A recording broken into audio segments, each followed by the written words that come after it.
Hello students, welcome to SR mathematics channel. आज अपन senior class 12th class की NCERT और राजस्थान बोर्ड के लिए दूसरी यूनिट सेकंड यूनिट जो है अलजेब्रा की उसको शुरू करने वाले हैं। और उसका जो पहला चैप्टर है दूसरी यूनिट का मैट्रिक्स, वो आज अपन पढ़ेंगे। मैं आपको जनरल जानकारी मैट्रिक्स की दे दूँ। पहले मैट्रिक्स शब्द MATRIX हिंदी में इसे आव्यूह कहते हैं। हिंदी में इसे आव्यूह कहते हैं और इसका ये सिंगुलर वर्ड है, इसका प्लूरल वर्ड है मैट्रिसाइज। तो अपन मैट्रिक्स की डेफिनेशन देखें। सबसे पहले matrix is A rectangular ordered arrangement of functions and numbers. कहने का मतलब मैट्रिक्स जो है वो फलनों और संख्याओं का आयताकार व्यवस्था है, अरेंजमेंट है। या दूसरे शब्दों में कहें, a matrix represent the collection of numbers and functions in row and column. अर्थात मैट्रिक्स जो है अव्यूह है वो संख्याओं और फलनों को एक आयताकार संग्रह के रूप में व्यक्त करता है, पंक्तियों के और स्तंभों के। तो मैं इसकी डेफिनेशन लिख देता हूं। A matrix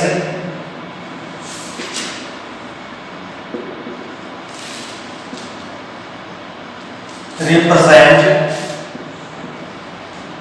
the collection of numbers and functions in rows and column. Matrix represents the collection of numbers and functions in rows and columns. अर्थात मैट्रिक्स संख्याओं और फलनों के संग्रह को पंक्तियों में और स्तंभों के रूप में व्यक्त करती है।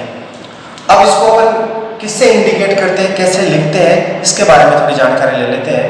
तो मैंने जैसे कि बता दिया आपको कि एक आयताकार व्यवस्था का नाम है मैट्रिक्स, जिसमें अपन एंट्रीज डाल देते हैं, संख्याएं लिख देते हैं, फलनों को लिख सकते हैं। इससे इकोनॉमिक्स में, एस्ट्रोनॉमी में और बहुत से अन्य विषयों में भी इसका यूज किया जाता है। कैलकुलेशन के लिए बहुत से तरीके से यूज किया जाता है। ये टॉपिक बहुत ही इजी है कैलकुलेटिव तौर पर, और इसकी मार्किंग भी बहुत अच्छी होती है। इसमें कहीं भी नंबर कटने के बिल्कुल चांस नहीं रहते। तो आप बिल्कुल ध्यान से इसको देखिए। तो मैट्रिक्स को जनरली जब इंडिकेट करते हैं अपन, इंडिकेट अपन कैपिटल लेटर से करते हैं। तो मैं एक बार पहले ये लाइन लिख देता हूँ, नोट कर सकते हैं आप भी। मैट्रिक्स डिनोटेड बाई मैट्रिक्स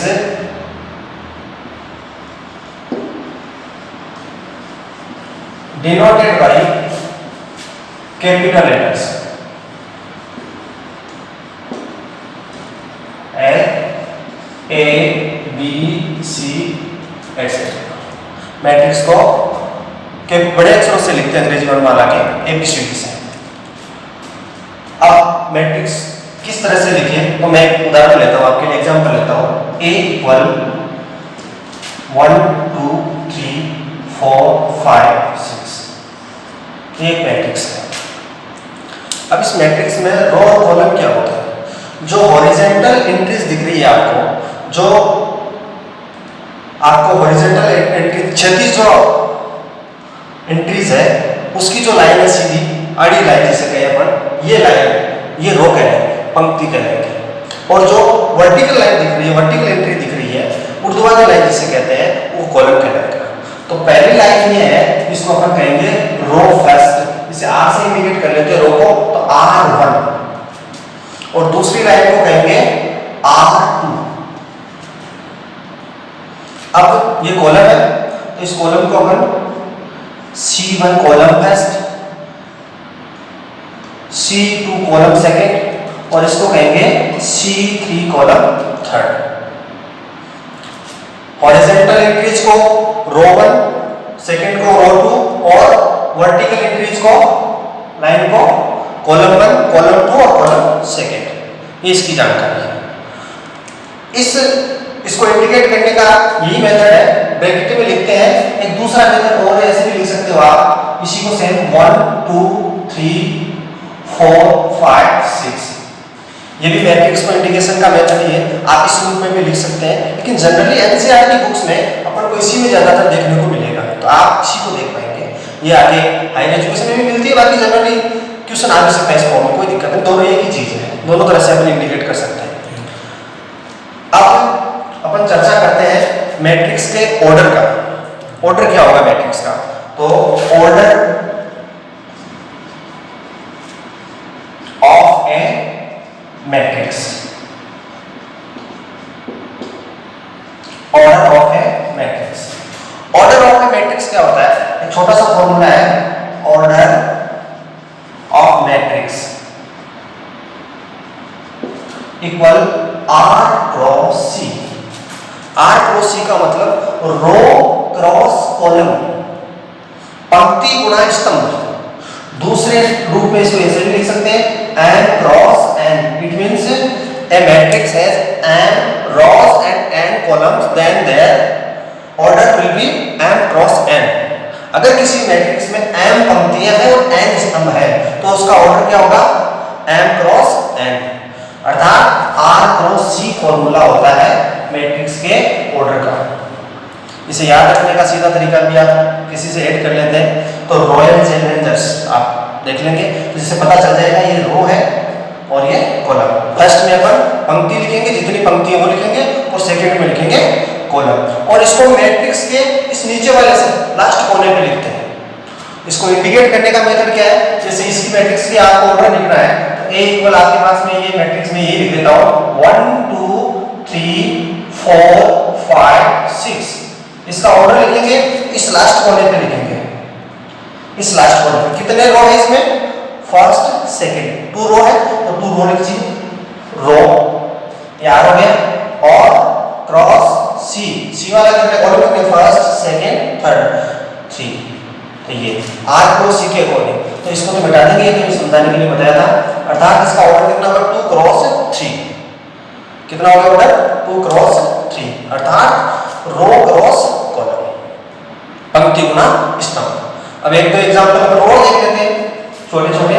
एक मैट्रिक्स है A, जैसे कि आपको बताया मैंने, matrix denoted by capital letters and their elements also denoted by their elements denoted by small letters, जो अपन आगे एलिमेंट्स में पढ़ेंगे। तो B आपको बता देता हूं, मैट्रिक्स लेते हैं अपन आगे एग्जांपल के लिए 2 5 7 9 11 13 और 8 12। ये मैंने लिखा है, ये एक मैट्रिक्स है। जैसे कि डेफिनेशन दे रखी है, वैसे आप इसे देख सकते हैं। एक रेक्टेंगुलर अरेंजमेंट है, रो और कॉलम में है, ये मैट्रिक्स कहलाती है। अब इसमें रो देखिए कितनी है, फर्स्ट रो और सेकंड रो। रो का मतलब हॉरिजॉन्टल लाइन 1 और 2, दो horizontal line, vertical line first second third fourth, 4 vertical line है। तो मैं इसको नाम देता हूं R1 और ये R2, C1 C2 C3 C4। तो इसके ऑर्डर को कैसे लिखेंगे? Row cross column, it means 2 cross 4। तो इसका ऑर्डर कितना हो गया? 2 क्रॉस 4। ये आपको दो टॉपिक मैंने बता दी, इसकी जनरल जानकारी मैट्रिक्स और मैट्रिक्स का ऑर्डर। अब अपन पढ़ेंगे एलिमेंट ऑफ ए मैट्रिक्स।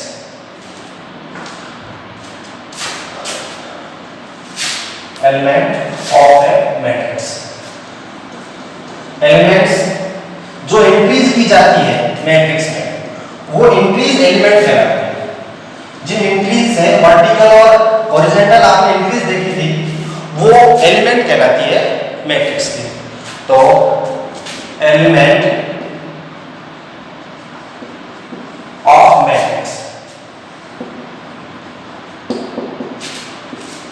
अवयव के अवयव, अवयव के अवयव। मैट्रिक्स के पहली चीज elements of matrix denoted by small letters.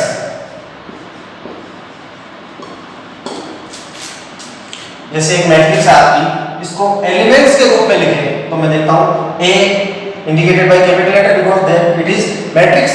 और मैट्रिक्स को आप एलिमेंट्स में लिखेंगे तो ए स्मॉल लेटर और इसकी आई और जे, आई और जे, इसको लिखने का तरीका है। अब ये ए आई जे इसका एलिमेंट है। अब ए आई जे को क्या लिखेंगे, ए I J means ith row and zth column, ith row and zth column। अब इसमें अपन किसी की स्थिति देखें, जैसे ये मैं बता देता हूं आपको कि ये matrix m cross n order की मैट्रिक्स है, तो इसमें रो कितनी होगी m और कॉलम कितने होंगे n। तो इसको लिखने का तरीका क्या हो सकता है, देखिए फर्स्ट रो का तो पहला दियोगे a1 1 a1 2 first row. Second column भाई मैंने क्या कहा, i किसको इंडिकेट करता है, i इंडिकेट करता है रो को और j इंडिकेट करता है कॉलम को।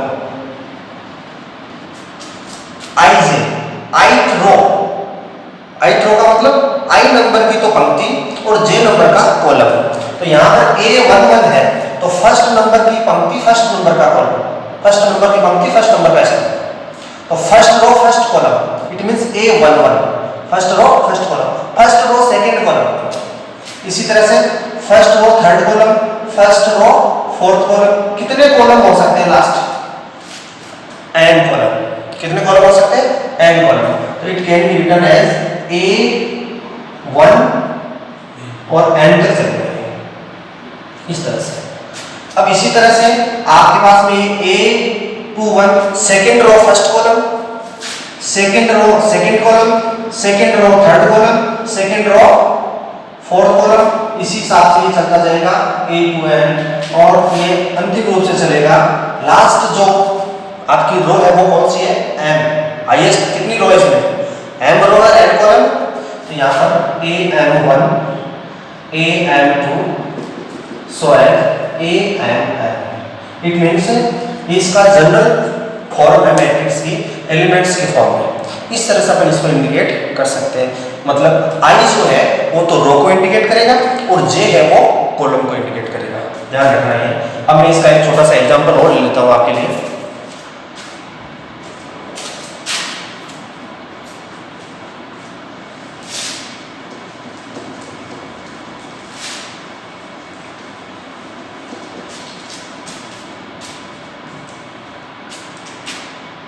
अपने पास में एक मैट्रिक्स है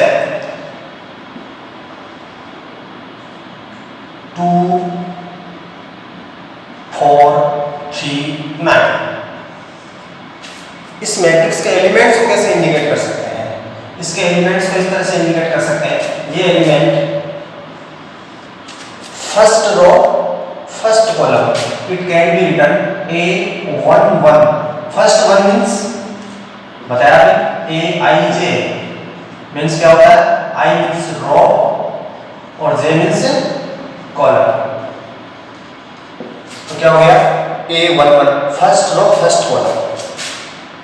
ये सेकंड एलिमेंट होगा फर्स्ट रो सेकंड कॉलम। ये कितना हो गया, सेकंड रो फर्स्ट कॉलम और सेकंड रो सेकंड कॉलम।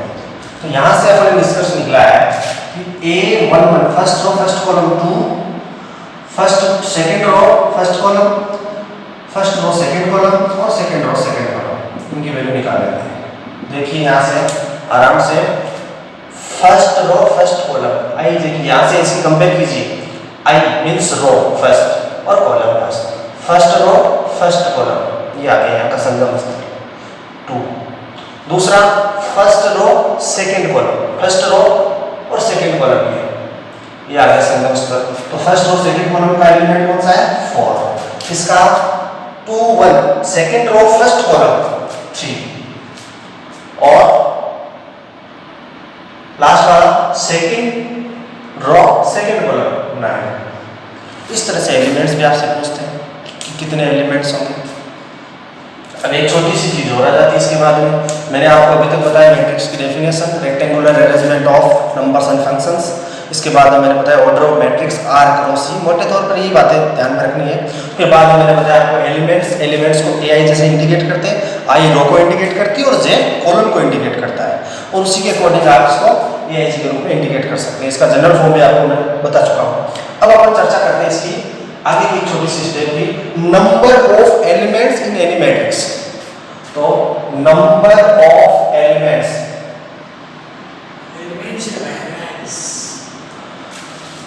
तो नंबर ऑफ एलिमेंट्स के लिए क्या करेंगे, जैसे आपके पास में मैट्रिक्स है, a matrix has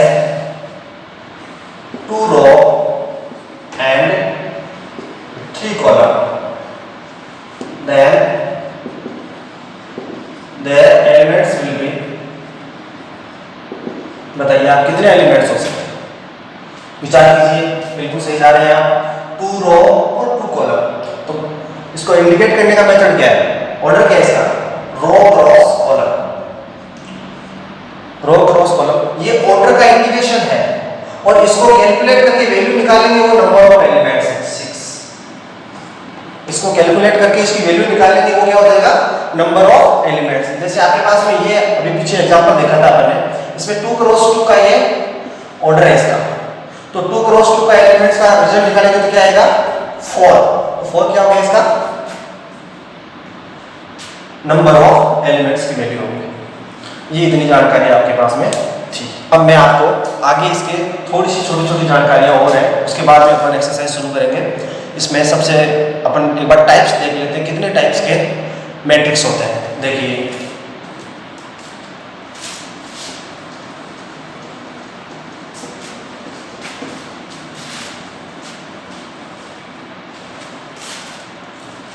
types of matrix,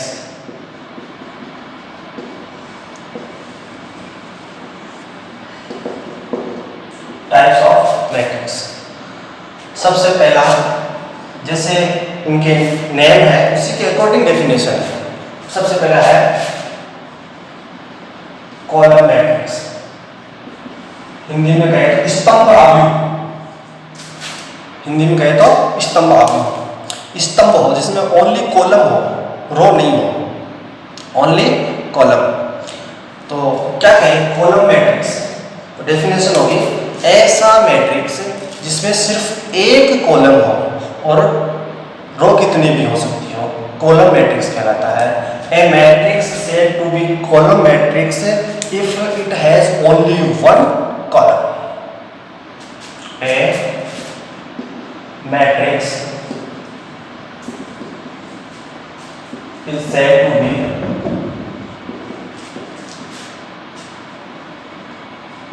column matrix if it has only one column। For example देख लेते हैं, एक मैट्रिक्स है A, मैं इसको बना देता हूं एक कॉलम के रूप में 1 2 3 4। अब इसको क्या करना, 1 2 3 4 इसमें 4 एलिमेंट लिखे मैंने, लेकिन एक कॉलम के रूप में है, तो इसमें कितने कॉलम है, एक कॉलम। रो कितनी है, 1 2 3 4। तो अपन इसको ऑर्डर के रूप में कैसे लिखेंगे, रो क्रॉस कॉलम, तो रो कितनी होगी 1 2 3 4, तो 4 क्रॉस 1, 4 क्रॉस 1, ये इसकी होगी ऑर्डर। तो ये क्या है, कॉलम मैट्रिक्स है, अर्थात ऐसा मैट्रिक्स जिसमें सिर्फ एक कॉलम हो। तो जनरल फॉर्म की बात करें तो जनरल फॉर्म में क्या कहेंगे अपन, जनरल फॉर्म में देखेंगे, अब इसमें कितनी भी रो हो सकती है, तो m cross 1 will be the general forms order of any column matrix. किसी कॉलम मैट्रिक्स की जनरली जो ऑर्डर होगा वो m क्रॉस 1 होगा। ये इसकी डेफिनेशन है कॉलम मैट्रिक्स। इसी के नाम से आप पता कर सकते हैं, कॉलम का मतलब एक बड़ा कॉलम हो मैट्रिक्स में, वो कॉलम मैट्रिक्स कहलाती है। अगली में इसकी डेफिनेशन है वो दूसरा ये लिख देता हूँ, इसी के हिसाब से रो मैट्रिक्स, नाम है रो मैट्रिक्स। आप नोट कर सकते हैं साथ साथ, रोक रोक के, कोई दिक्कत नहीं है, पीछे भी देख सकते हैं। रो मैट्रिक्स में ऐसी मैट्रिक्स जिसमें सिर्फ एक रो हो और कितने भी कॉलम हो सकते हो। ए मैट्रिक्स है to be row matrix if it has only one row. तो इसको लिखेंगे अपने एग्जाम्पल, डायरेक्ट बता देता हूँ बिना डेफिनेशन के, वही डेफिनेशन ऊपर वाली है जहाँ पे कॉलम होगा हो जाएगा। तो डेफिनेशन में बी मैट्रिक्स ले लेता हूँ, 1 2 3 4 5 6 7 अब टू जो भी है पर इतने एलिमेंट लेते हैं। इसमें एक रो है, ओनली वन रो, और कॉलम कितने, 1 2 3 4 5 6 7। तो इसकी ऑर्डर कितना हो गया, यहाँ ऑर्डर में लिखेंगे 1 क्रॉस 7, 1 क्रॉस 7। तो ये हो गया इसका रो मैट्रिक्स। तो इसकी जनरल फॉर्म क्या होगी ऑर्डर की, जनरल फॉर्म ऑर्डर की क्या होगी, इसमें कितने हो गए, 1 क्रॉस n, कॉलम n हो सकते हैं, अनंत हो सकते हैं, तो कॉलम हो जाएंगे अनंत। और ये होगी रो होगी इसकी 1। तो इस तरह से ये रो मैट्रिक्स होगी, कॉलम मैट्रिक्स होगी। अब अगली मैट्रिक्स है वो बहुत इंपॉर्टेंट है, बहुत बार काम आती है आपके, तो मैं उसी के बारे में एक बार चर्चा कर लेता हूँ आपसे।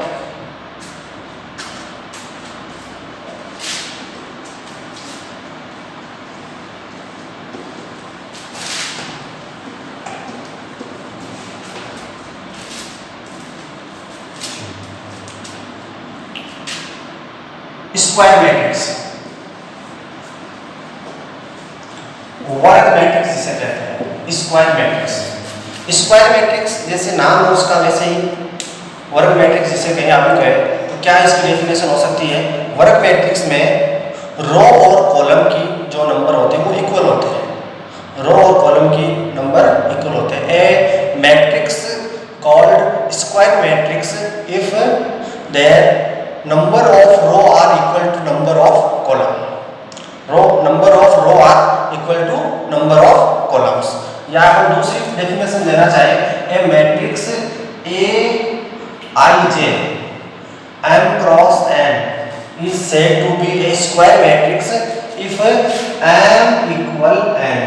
एक matrix A I J m cross n के रूप में जो इसके ऑर्डर है वो स्क्वायर मैट्रिक्स कहलाती है यदि m इक्वल n हो, m इक्वल n है, इट मीन्स रो और कॉलम की संख्या इक्वल हो। सीधी बात है, एग्जांपल के रूप में बता देता हूँ मैं। एक मैट्रिक्स है A 2 4 7 8, ये एक मैट्रिक्स है, इसमें 2 रो है 2 कॉलम है, तो जितने रो जितने कॉलम हो 3 क्रॉस 3 की बन सकती है। एक मैट्रिक्स है ये, B नंबर दे दूँ मैं सिर्फ 4, इसमें एक ही रो और एक ही कॉलम का 1 क्रॉस 1, ये भी स्क्वायर मैट्रिक्स है। सिंगलेटन मैट्रिक्स भी सिंगल एक एलिमेंट है इसका, और ये 2 क्रॉस 2 की होगी। इसी तरह से 3 क्रॉस 3 की, 4 क्रॉस 4 की, 5 क्रॉस 5 की जो मैट्रिक्स बनती है वो सारी क्या होगी, स्क्वायर मैट्रिक्स होगी। काफ़ी इससे जुड़ा हुआ एक ऑब्जेक्टिव क्वेश्चन भी बनता है, एनसीईआरटी बुक में भी है वो, अपन देखेंगे जब चर्चा करेंगे। डेफिनेशन को आप ध्यान रखिए, सिर्फ रो और कॉलम की संख्या इक्वल हो। इसके साथ अगली जो अपन डेफिनेशन देखते हैं टाइप्स ऑफ मैट्रिक्स में, वो है डायगोनल मैट्रिक्स। डायगोनल मैट्रिक्स जैसे आपको नाम याद है, विकर्ण मैट्रिक्स। विकर्ण मैट्रिक्स में क्या होता है, सिर्फ विकीर्ण हो मैट्रिक्स में, ऐसी स्क्वायर मैट्रिक्स, ऐसा वर्ग मैट्रिक्स जिसमें सिर्फ विकीर्ण हो।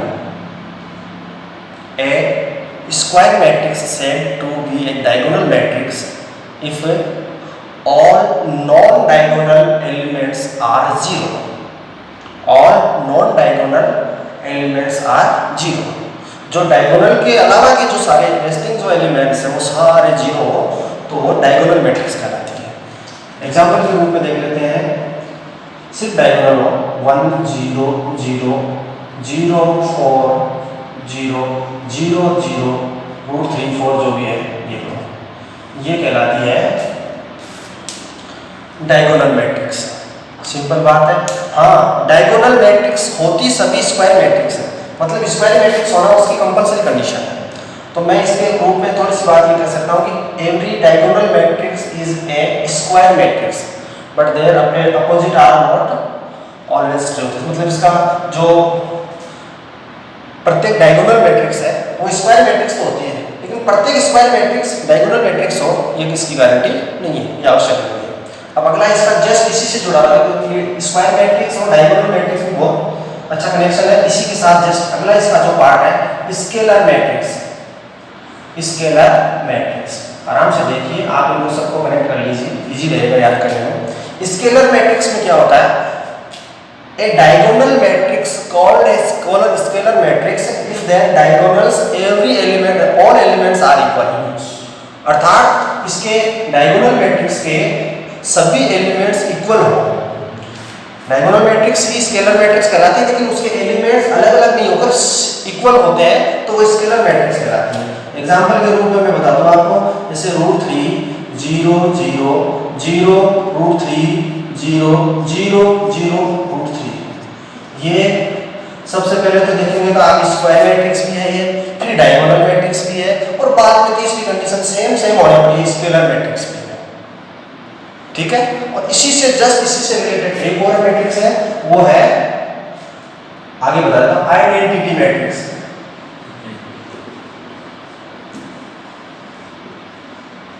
आइडेंटिटी शब्द आपने बहुत बार सुना होगा। तत्समक हिंदी में भी पढ़ते हैं, तत्समक शब्द जो संस्कृत से जो कहते हो हिंदी में यूज हो गए, और वैसा का वैसा प्रयोग गणित में है, आप उसको उसी डेफिनेशन को काम में ले लीजिए।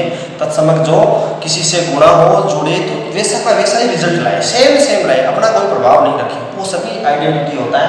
इसमें भी यही है, मैट्रिक्स का जो ये आइडेंटिटी मैट्रिक्स है, किसी मैट्रिक्स से गुणा होगा तो सेम वही मैट्रिक्स आएगी। अब इसकी डेफिनेशन क्या है स्केलर से, मैं आपको बता देता हूँ। स्केलर मैट्रिक्स है आइडेंटिटी मैट्रिक्स, सेम यही यहाँ से शुरू करते हैं। इसमें स्क्वायर मैट्रिक्स थी, मतलब रो और कॉलम इक्वल, वो 3x3 हो सकता है, 2x2 हो सकता है। मैंने 3x3 के यहाँ एग्जाम्पल्स दिए। फिर डायगोनल की बात की तो मैंने डायगोनल बताया, resting elements are 0, only diagonal elements are different हो सकते हैं, और इसमें सारे डायगोनल्स के एलिमेंट्स भी इक्वल हो तो वो स्केलर मैट्रिक्स। और स्केलर मैट्रिक्स में सभी एलिमेंट 1 हो, यूनिट हो, इकाई हो, तो वो क्या कहलाएंगे, तत्समक मैट्रिक्स, आइडेंटिटी मैट्रिक्स। तो मैं इसी से लिख देता हूँ। हाँ, आइडेंटिटी मैट्रिक्स को IN से इंडिकेट करते हैं, IN से। और थोड़ा सा मैं बताना भूल गया, आपके स्क्वायर मैट्रिक्स को भी 2x2 ऑर्डर का मैट्रिक्स तो कहते हैं। इसको जैसे 2x2 का है तो इसको कह सकते हैं 2 ऑर्डर का स्क्वायर मैट्रिक्स। तो इससे मतलब पता चल गया कि ये 2x2 का है, क्योंकि इसमें कॉलम और रो इक्वल होते हैं, अलग अलग लिखने की जरूरत नहीं, इसको एक अलग तरीके से भी कर सकते हैं, 2 ऑर्डर का स्क्वायर मैट्रिक्स। तो इसी तरह से ये n ऑर्डर की आइडेंटिटी, तो मैं यहाँ पर जैसे आइडेंटिटी एलिमेंट लिख रहा हूँ 1 0 0 0 1 0 0 0 1। यहाँ पर देखिए इसमें स्क्वायर मैट्रिक्स है, उसके बाद में ये डायगोनल मैट्रिक्स है, डायगोनल मैट्रिक्स के बाद में स्केलर है, और स्केलर के बाद में आइडेंटिटी, समानता थी। अब इसके सारे एलिमेंट्स इक्वल है, यूनिट है। तो अब क्या करेंगे, इसको अपन IN, इसमें कितने हैं, 3x3 की है, तो इसको अपन 3 ऑर्डर का स्क्वायर मैट्रिक्स कह सकते हैं। लेकिन आइडेंटिटी को I से इंडिकेट करते हैं तो इसको I3 कह सकते हैं, IN से इंडिकेट करते हैं I3। अब 2x2 का होगा उसको I2, और इसको I1, और 4x4 का होगा उसको I4 कह सकते हैं। ये आपके डेफिनेशन से मैंने बता दी। और एक अंतिम टाइप जो मैट्रिक्स का है वो मैं आपको जस्ट बताने वाला हूँ, वो है जीरो मैट्रिक्स। जैसे नाम है जीरो मैट्रिक्स और नल मैट्रिक्स, 11वीं क्लास में भी आपने इसी डेफिनेशन पढ़ी होगी। नल मैट्रिक्स है, जीरो मैट्रिक्स, जैसे नाम है वैसा का वैसा ही काम है, सारे एलिमेंट्स जीरो हो, उसे जीरो मैट्रिक्स कहते हैं। जैसे इसको मोटे जीरो से भी व्यक्त कर सकते हैं, बाकी और से भी कर सकते हैं, 0 0 0 0 all elements are zero in that one condition matrix called है जीरो मैट्रिक्स। ये आज अपन थोड़ी सी शुरुआत कर ली अपन ने मैट्रिक्स चैप्टर की, शायद आज इतना पर्याप्त है, आप सभी बुक से देखेंगे और इसकी एक्सरसाइज कर सकते हैं, एग्जाम्पल्स देख सकते हैं, और कल अपन इसके एक्सरसाइज और इसकी प्रॉब्लम पे चर्चा करेंगे। तब तक के लिए बहुत बहुत धन्यवाद, देखने के लिए आपको धन्यवाद, और आप हमें साथियों को बताइए। बहुत बहुत धन्यवाद।